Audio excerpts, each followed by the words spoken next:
Fala, meus queridos, vamos falar um pouco sobre responsabilidades. Que palavra pesada, né? Mas a NBR 12655 vai tratar da execução de estruturas de concreto atualizada. Ela traz o seguinte, já trazia, mas aí reforça a ideia das responsabilidades. O que cada profissional envolvido na etapa de construção em concreto, ou as estruturas de concreto, o que cada um é responsável por fazer. Vocês vão ver que até o dono da obra tem responsabilidade. E de fato tem. É um assunto rápido, com poucos slides a gente resolve e fica para conhecimento, inclusive para a vida prática e, claro, para resolver questões. Bom, gente, dentre as etapas de preparo do concreto, nós temos basicamente a caracterização dos materiais, que depois que eu tenho a característica, né, mais específica, modo de finura, de dimensão máxima característica do agregado, conheço meus materiais, faço um estudo de dosagem, né, um estudo experimental, faço uma análise do traço, chego numa dosagem, ajusto, se necessário, esse traço até que ele atinja slump, resistência e demais características que eu quero, e aí sim elaboro o concreto, e aí sim eu vou fazer o meu concreto. O que é a elaboração? Ela começa nas operações desde o recebimento dos materiais, eu recebo, armazeno, meço, misturo, bem como verifico as quantidades utilizadas de cada um no traço para fazer o meu concreto. Essa verificação ela vai tem a finalidade de ver se o proporcionamento está adequado e atende aos requisitos especificados ali, atende ao traço especificado. Eu preciso fazer essa verificação no mínimo uma vez por dia ou quando houver alteração do traço. Então a verificação tem por finalidade comprovar que o proporcionamento dos materiais atende ao traço que eu especifiquei. Então eu tenho que fazer isso pelo menos uma vez por dia ou quando houver alteração no traço. Cuidado que isso não se confunde com o ensaio de recebimento e aceitação do concreto. Claro, nós vamos ter o critério de verificação da resistência, né, do FCK, e temos que fazer o ensaio de slump. Só que aqui o abatimento ou slump, ele não basta que seja feito uma vez por dia, ele tem outros requisitos que nós vimos na aula, que nós falamos de slump, né? Sempre que tiver alteração na umidade do agregado, sempre que for a primeira amassada do dia, sempre que tiver interrupção de jornada de trabalho por 2 horas, pelo menos 2 horas, sempre que eu trocar o operador, cada vez que eu for moldar um corpo de prova, todos esses aí são 5 casos ali que temos que fazer slump. Agora, a verificação se o traço atende à finalidade que ele foi adotado, eu preciso fazer uma vez por dia, tá ok? Só para não confundir. Inclusive o slump, quando dosado em obra, tem esses 5 requisitos que eu falei. Quando dosado na concreteira, a cada betonada, cada caminhão de concreto que chega, eu tenho que fazer o ensaio de slump. E aí nós temos algumas modalidades de preparo desse concreto. Falei das etapas, quais são as modalidades? Eu posso preparar na obra, então preparo pelo construtor da obra, onde tudo isso é preparado na obra, e preparo por empresas de concretagem, por concreteira, que cada vez mais vai ganhando força, inclusive no interior, né? Cidades que antes não tinham esse acesso, todo mundo preparava na obra. Agora, preparo pela concreteira, por empresa de concretagem, tem sido muito utilizado, até porque a concreteira assume a responsabilidade de cumprir tudo aquilo que foi dado a ela como exigência no pedido desse concreto. E ela ainda tem que preservar essa documentação por 5 anos. Basicamente, são 2, preparo pelo construtor, preparo pela empresa de concretagem. Posso ter uma outra modalidade de preparo? Pode, mas aí desde que eu estabeleça ali qual é a responsabilidade de cada um deles. Por exemplo, lá onde eu estudei, fiz faculdade em Viçosa, tinha muito estudo de dosagem, estudo de preparo de concreto. E aí, a universidade fazia o estudo, entregava para o cliente mandava a concreteira realizar aquele traço, com aquele aditivo, com aquele consumo de cimento. Então aí, veja que tem duas responsabilidades. A concreteira vai falar, olha, fiz o que você pediu. Então, a universidade fez o estudo de dosagem. São alternativas, modalidades ali mistas, conjuntas. Mas, via de regra, ou é do construtor a responsabilidade, ou é da concreteira. Face disso, sabendo disso, vamos ver qual é a responsabilidade do projetista estrutural. Cuidado para não se enganar, gente. Tem muita questão que é pegadinha. Tem o projetista e nós temos o executor, o responsável pela execução da obra, os caras que se amam, né? O papel aceita tudo e esse cara aqui que se vire lá na obra. O projetista ele tem que especificar o FCK em todos os desenhos e memórias, especificar não só o FCK, mas o FCKJ nas etapas construtivas. Então, quando que eu vou tirar o cimbramento? Ele fala lá qual é a resistência. Quando que eu vou aplicar a proteção? Quando que eu vou tirar ali, manusear o pré-moldado? Ele tem que especificar a classe de agressividade ambiental que foi adotada no projeto e quais são os requisitos de durabilidade. Ah, o consumo de cimento tem que ser de no mínimo 360 kg por metro cúbico. Ah, eu tenho que ter uma relação água-cimento menor que 0,45, porque a própria norma traz essa exigência de durabilidade. O projetista vai dizer. E especificar requisitos correspondentes às propriedades especiais do concreto, caso exista alguma propriedade especial que ele queira, né, ou que o concreto precise ter, ele tem que especificar tudo isso. Tá ok. Aí entra a responsabilidade do executor, do engenheiro executor ali da obra, né? Ele que vai escolher, e aí todo mundo acha que não, que é o projetista estrutural. Não. A modalidade de preparo, quem vai definir é o executor. Ele vai falar se eu vou comprar o concreto, se eu vou executar o concreto ali na obra, na betoneira, ou se eu vou contratar uma consultoria para determinar um traço e por aí vai. Então, essa modalidade, quem vai é o executor. Escolha do tipo de concreto, olha aí. Escolha do tipo, escolha da consistência, o diâmetro máximo do agregado e das demais propriedades, de acordo com o projeto e com as condições de aplicação. Então, é ele que escolhe. Só que ele tem que respeitar tudo aquilo que foi dito, né? Que foi definido ali nos requisitos apresentados pelo projetista estrutural. Mas é ele que faz o pedido, é ele que vai escolher. E, claro, tem que ter em conformidade com aquilo que o projetista determinou. Esses são os principais pontos de erro. Claro, atendimento aos requisitos do projeto, recebimento e aceitação do concreto, cuidados normativos, né? Cuidados requeridos pela norma, escoramento, temperatura, desforma. Claro, aqui, ó, desforma, proteção, ele vai respeitar também o FCJ que o projetista definiu, então ele tem que garantir que aquele FCK naquela idade foi atingido para poder fazer a desforma, para fazer proteção, e a rastreabilidade do concreto lançado, né? Ele tem que mapear, porque onde cada caminhão chegou, ou cada betonada que ele dosou no dia, ele tem que fazer ali um mapeamento, caso lá 7, 14, 28 dias não atinja a resistência, ele vai ter que consultar o projetista e se de repente ter que refazer aquele trecho, ele tem que saber qual é a betonada que não atingiu resistência para que as intervenções sejam muito mais produtivas, né, sejam muito mais eficientes. E aí entra uma responsabilidade, inclusive, desse rapaz aqui, ó, acho que nem dá para vocês verem aqui, o Elon Musk, dono da obra, né, o proprietário e o responsável por ele designado, são responsáveis pelo recebimento e aceitação do concreto. Tá vendo? Não é só o executor. O responsável pode ser o proprietário da obra, responsável pelo recebimento e pela aceitação deste concreto e, claro, disponibilizar a documentação comprobatória, todos os ensaios, né, toda a documentação, pelo prazo de 5 anos. Isso não vai ficar com o executor, vai provavelmente ser entregue ali, talvez, ao dono do empreendimento. Lembra que eu disse em relação a projetista, algumas condições especiais, requisitos de durabilidade? A NBR 12655, ela traz, ora, se eu precisar de um concreto com exigência de baixa permeabilidade, relação a água-cimento de no máximo meio, concreto de no mínimo 35 MPa, veja. Se eu precisar de um caso de exposição a cloretos, 0,45 e 40 MPa de resistência.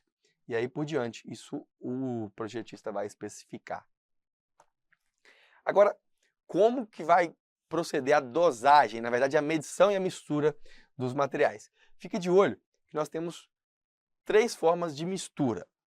Em betoneira estacionária, quando o cara vai fazer na obra, em caminhão betoneira, que nós vemos aqui de forma muito corriqueira, e mistura em centrais misturadoras. Ah, Guilherme, mas em centrais misturadoras não é o mesmo do caminhão betoneira? Não. Tem caminhão betoneira, claro que já promove a mistura, e quase todos eles já promovem. A mistura pode ser feita no caminhão, a central só é central dosadora.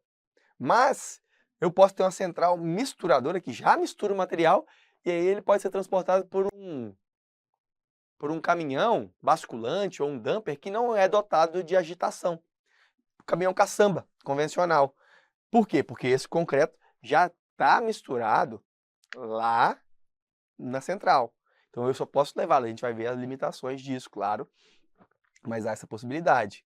Qual que é a medição? Como é que é feita a medida? Óbvio, medida básica do concreto, né? 1 metro cúbico de concreto fresco adensado. É isso que a gente compra, tá ok? Como que se procede a medição do material?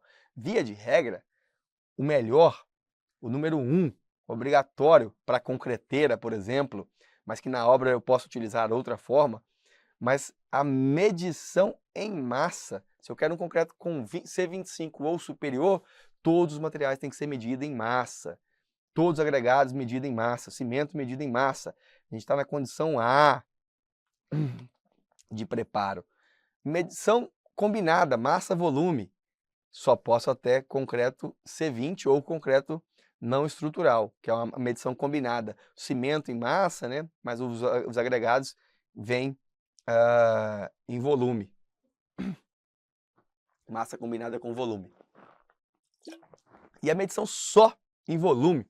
Volume de água, volume de cimento, volume de brita, volume de areia, tudo na lata de 18 litros. Aquela medição volumétrica ou na padiola, só para concreto preparado em canteiro. Obviamente que concreteira lá não vai poder realizar. Via de regra, toda concreteira, medição em massa. A dosagem, o estudo do traço que chega numa dosagem, ela pode ser uma dosagem empírica. É aquela que você baixa na internet, você viu, funciona lá no meu vizinho, funciona com meu amigo, ele faz sempre 1:3 e não tem nenhum problema com isso. Beleza, uma dosagem extremamente empírica. Pode fazer? Pode. Só que para concreto C10 e C15, ou seja, você não pode usar isso em estruturas. Lamento dizer que essa dosagem empírica não pode ser utilizada nas estruturas, infelizmente não é isso que é respeitado. Pode fazer uma dosagem empírica, desde que o consumo mínimo seja de 300 kg de cimento por metro cúbico.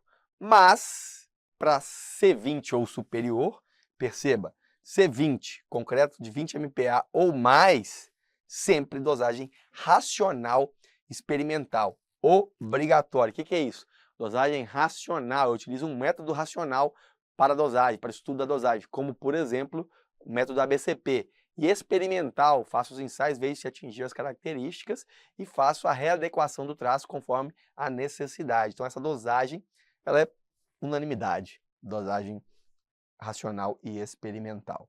Tá ok? Vamos para algumas questões. No processo de preparo, controle, recebimento e aceitação do concreto de cimento Portland, não cabe ao profissional executor da obra atendimento a todos os requisitos de projeto, inclusive quanto à escolha dos materiais a serem empregados.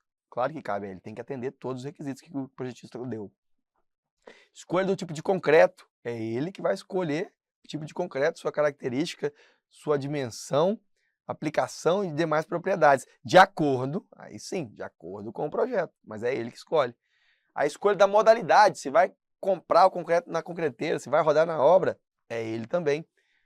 A especificação do FCJ para as etapas construtivas, como retirada de cimbramento, aplicação de proteção ou manuseio de pré-moldados. Opa! Especificação já não é ele, Aí é o projetista. Ele tem que respeitar na hora que for desmoldar, na hora que for aplicar a proteção, mas não é ele que especifica esse FCKJ. Os cuidados requeridos pelo processo construtivo, retirada de escoramento, levando em consideração peculiaridades dos materiais e as condições de temperatura, isso é ele também que tem que respeitar. Por isso, gabarito letra D. De acordo com a NBR 12655, é correto afirmar que os agregados devem ser sempre medidos em volume. Na verdade, o ideal é que fosse sempre em massa, preferencialmente em massa. Então, não está correto. Tempo mínimo de mistura em betoneira estacionária, betoneira de obra, é de 10 minutos? Não. A norma não fala nada disso. Inclusive, se o tempo mínimo fosse 10 minutos, poderia ficar muito mais que isso. E a mistura de menos é boa, mas a de menos é ruim, né? Pouca, misturar pouco, menos de 3 minutos, por exemplo. E mais de 10 também já fica uma mistura ruim. Não posso misturar demais, ficar muito tempo na betoneira. Como referência, a gente vai ver que NBR 7212, salvo engano, ela fala que na betoneira, o caminhão betoneiro, 30 centímetros, 30 segundos a cada metro cúbico de mistura, sendo no mínimo 3 minutos. Para a betoneira de obra estacionária, a literatura vai falar 5 minutos como um valor bom, mas não no mínimo 10, errado. A escolha da modalidade de preparo de concreto cabe ao profissional responsável pelo projeto. Não, quem escolhe a modalidade de preparo é o projetista, é o executor, e não o projetista estrutural. Para a condição C de preparo do concreto, e enquanto não se conhece o desvio padrão, exige para concretos de classe C15 consumo mínimo de 300 kg de cimento por metro cúbico. A gente pode fazer essa dosagem, aí não conheço o desvio padrão, não consigo fazer a dosagem experimental, né? Como a gente vê aqui, ó, dosagem racional experimental, posso fazer a empírica, mas o concreto tem que ser no máximo C15 e no mínimo 300 kg de cimento por metro cúbico. Tá ok. O traço de concreto pode ser estabelecido empiricamente para concreto com classe C15 ou superior. Na verdade, é no máximo C15. Por isso, gabarito letra D. A 12655 determina os requisitos para o concreto, para preparo, composição química e controle tecnológico do concreto fresco e endurecido. Além disso, determina os critérios para aceitação ou não de um concreto a ser utilizado em uma obra e as atribuições e incumbências. Quanto às definições preconizadas nessa norma, essa alternativa é incorreta. A documentação comprobatória do cumprimento da referida norma, tais como de ensaios, laudos, deve estar disponível e arquivada pelo prazo de 5 anos. Exatamente. Tanto a concreteira quanto o executor da obra, né? E o seu dono da obra lá tem que guardar por pelo menos 5 anos. Correto, mas ele quer saber a incorreta. O profissional responsável pelo projeto estrutural deve especificar os requisitos correspondentes à durabilidade da estrutura no período de sua vida útil, tal como classe de agressividade adotada em projeto. Exatamente. O projetista vai falar todos esses requisitos. C. Ao profissional responsável pelo projeto estrutural, cabe a responsabilidade de escolha da modalidade de preparo, assim como o tipo de controle da resistência do concreto. Falso. Aqui é o engenheiro executor, né? Profissional executor. Por isso essa aqui é a incorreta. E por último, o responsável pelo recebimento e pela aceitação do concreto são o proprietário e o responsável técnico da obra por ele designado. Isso mesmo. Gabarito letra C, então, alternativa incorreta. Vamos para a próxima. FGV. O concreto para fins estruturais deve ter todas as propriedades e características bem definidas antes do início da concretagem. Claro. O proprietário da obra, bem como seu responsável técnico, devem garantir sua qualidade. Com relação às responsabilidades do profissional responsável pela execução da obra, analise as afirmativas a seguir. O executor, então, ele é responsável por receber e aceitar o concreto? Sim. Por escolher a modalidade de preparo do concreto? Sim. Por especificar o FCKJ para as etapas construtivas? Não. Então, só está correto 1 e 2, gabarito letra B. E por último,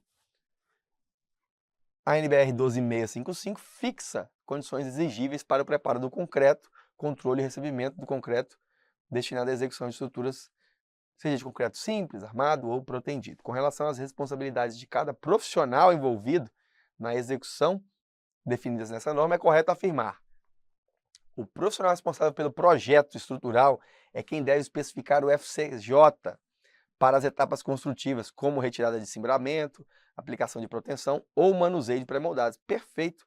O executor deve respeitar, mas quem especifica é o projetista. Então, tá aqui. Vamos dar uma olhada nas outras.